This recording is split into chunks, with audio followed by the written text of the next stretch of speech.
ইতিমধ্যেই গ্রীষ্মের ছুটি শুরু হয়ে গেছে।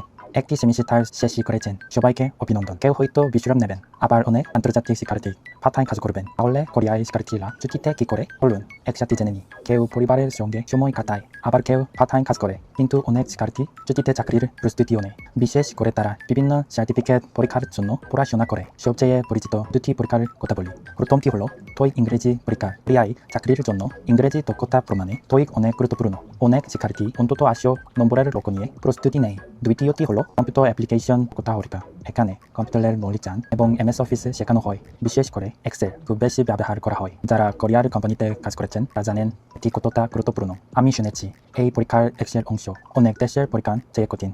এটাই কোরিয়ায় শিক্ষার্থীদের ছুটির একটি বাস্তব চিত্র। আপনারাও কোরিয়ায় পড়তে এলে একবার চেষ্টা করে দেখতে পারেন। কি জানতে চান মন্তব্যে লিখে জানান।